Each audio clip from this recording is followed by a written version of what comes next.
आज Doubtnut app download करें। Doubtnut पर अपने सभी गणित, रसायन विज्ञान, भौतिक विज्ञान और जीव विज्ञान के डाउट्स का करो सफाया। बस प्रश्न की फोटो खींचो, एक ही प्रश्न को क्रॉप करो और तुरंत वीडियो सोल्यूशन पाओ। अभी डाउनलोड करें। नमस्कार दोस्तों, दिया गया प्रश्न है भूचुंबकीय अवयवों में होने वाले परिवर्तनों का उल्लेख कीजिए। तो प्रश्न के अनुसार अगर बात करते हैं हम लोग भूचुंबकीय अवयव, तो पृथ्वी के मुख्य भूचुंबकीय अवयव कौन से होते हैं। पहला होता है दिक्पात का कोण, ठीक है। और दिक्पात का कोण के बाद में दूसरा होता है दोस्तों नमन कोण, ठीक है। और नमन कोण के अलावा एक तीसरा घटक कहलाता है, इसे हम लोग कहते हैं दोस्तों पृथ्वी के चुंबकीय घटक, ठीक है। तो पृथ्वी के जो चुंबकीय घटक है, ठीक है, तो ये सब चीजें दोस्तों पृथ्वी के भूचुंबकीय अवयव कहलाते हैं। तो पृथ्वी का पहला भूचुंबकीय अवयव दिक्पात का कोण जो होता है वह क्या होता है दोस्तों, भौगोलिक यामोत्तर और चुंबकीय यामोत्तर। भौगोलिक यामोत्तर मतलब पृथ्वी को भौगोलिक रूप से दो भागों में विभक्त करने वाला हम लोग कह सकते हैं तल। और दोस्तों चुंबकीय यामोत्तर मतलब चुंबकीय अक्ष के अनुदिश क्या करता है, जो पृथ्वी को दो भागों में विभक्त करता है उसे कहते हैं चुंबकीय यामोत्तर। तो ये वाला जो है हमारे पास में इसे कहेंगे चुंबकीय यामोत्तर और ये होता है भौगोलिक यामोत्तर, ठीक है। तो हमारे पास में भौगोलिक यामोत्तर और चुंबकीय यामोत्तर के मध्य जो कोण बनता है थीटा, उसे कहते हैं दिक्पात का कोण, या आप इसको अल्फा से दर्शाइए तो अल्फा जो होगा वह होता है दिक्पात का कोण। और इसी प्रकार से क्या करते हैं, पृथ्वी के चुंबकीय यामोत्तर में आप अगर एक किसी चुंबकीय सुई को क्षैतिज में लटकने के लिए मुक्त रूप से छोड़ देते हैं तब क्षैतिज के तल के साथ में चुंबकीय सुई एक कोण बनाती है थीटा, इसे कहते हैं नातिका कोण, ठीक है। और पृथ्वी के चुंबकीय घटक होते हैं दोस्तों, एक होता है चुंबकीय उत्तर और एक होता है दोस्तों हमारे पास में आप इसको कह सकते हैं कि पृथ्वी का क्षैतिज घटक और एक होता है ऊर्ध्वाधर घटक। क्षैतिज घटक है OH और ऊर्ध्वाधर है OR, या आप कह सकते हैं PQ, या क्षैतिज कहेंगे OH या QR। तो ये होता है चुंबकीय घटक। तो कहने का मतलब ये है कि इनमें जो होने वाले परिवर्तन होते हैं वो किस प्रकार से होते हैं। तो जो कि ये हमारी पृथ्वी है दोस्तों, और पृथ्वी हम जानते हैं कि अपनी ही अक्ष पे क्या कर रही है, घूर्णन कर रही है। और साथ ही साथ क्या होता है, यह सूरज के भी चारों ओर परिक्रमा कर रही है।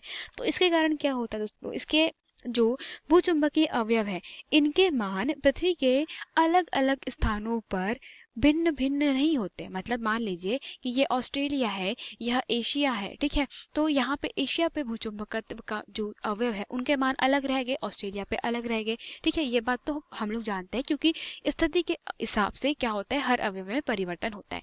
लेकिन होता ये है कि कभी कभी एक ही स्थान पर, जैसे कि हम भारत की बात करें तो भारत में ही क्या हो जाएगा, कुछ स्थान ऐसे रहेंगे जहां पर ये सारे अवयव अलग अलग रूप से कैसे हो जाते हैं, अलग अलग हो जाते हैं। तो ये सब जो होने वाले अनियमित कारण है दोस्तों, परिवर्तन होते हैं, इनके अनुसार सबसे पहला कारण क्या होता है दोस्तों, धीरे धीरे यह क्या करती है दोस्तों, यह अपने अक्ष पर घूर्णन करती है। तो घूर्णन के कारण क्या होता है दोस्तों, इसमें अपने ही स्थान पर क्या आ जाता है दोस्तों, परिवर्तन आ जाते हैं, ठीक है। और ध्रुवों पे परिवर्तन आना इसका एक मुख्य कारण है, ठीक है। तो हम कह सकते हैं दोस्तों भौगोलिक ध्रुव के चारों ओर घूर्णन करने के कारण इसमें पहला यह परिवर्तन आता है, ठीक है। तो पहला कारण है अपनी ही भौगोलिक अक्ष पर घूर्णन करना, ठीक है। तो इनके घूर्णन के कारण यह परिवर्तन आते हैं। दूसरा कारण हम लोग दे सकते हैं कि दोस्तों यहाँ पर वार्षिक परिवर्तन जो होते हैं, मतलब ये है कि परिवर्तन चक्र, जैसे कि अगर आप बोले तो हम बात करते हैं फरवरी माह की, तो फरवरी माह में दोस्तों यहाँ पर जो दिक्पात का कोण होता है, ठीक है।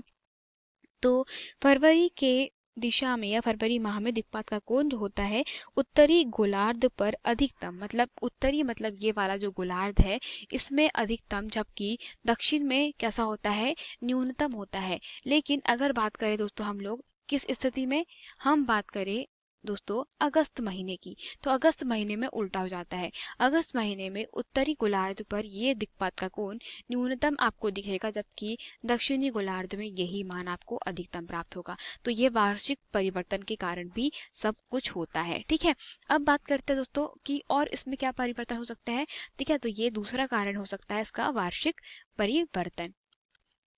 इसके अलावा जो तीसरा कारण है हम वो दे सकते हैं कि दोस्तों होता यह है कि दैनिक परिवर्तन के कारण, मतलब एक दिन में एक विशेष समय पर क्या होता है दोस्तों, परिवर्तन जो है कभी कभी अधिकतम होते हैं और कुछ कुछ न्यूनतम होते हैं। तो ये समय तीनों अवयव अलग अलग स्थानों के लिए भिन्न भिन्न होते हैं। मतलब ये जो दोस्तों भिन्नता आती है वह किसके कारण आती है, वह दैनिक परिवर्तन के कारण ही आती है। देखिए मतलब हमारे पृथ्वी जो है दोस्तों उस पर परिवर्तन जो है वो होते रहता है, उसके कारण चुंबकीय जो अवयव है उनमें भी क्या आता है, पृथ्वी के चुंबकीय अवयवों में भी परिवर्तन आता है। इसके अलावा एक और कारण हम लोग लिख सकते हैं दोस्तों अनियमित परिवर्तन या अचानक जो परिवर्तन होते हैं, या आप इसको कह सकते हैं चुंबकीय प्रक्षोभ। ठीक है, तो चुंबकीय प्रक्षोभ जो होते हैं वह भी क्या होता है दोस्तों, इनके बदलने के कारण होता है। तो यही हमारे प्रश्न का उत्तर हो जाएगा। धन्यवाद। कक्षा 6वीं से 12वीं से लेकर नीट, IIT, JEE वो एडवांस के लेवल तक 1 करोड़ से ज्यादा छात्रों का भरोसा। आज ही डाउनलोड करें डाउटनेट ऐप या व्हाट्सएप करें अपने सारे डाउट्स 8400 400 400 पर।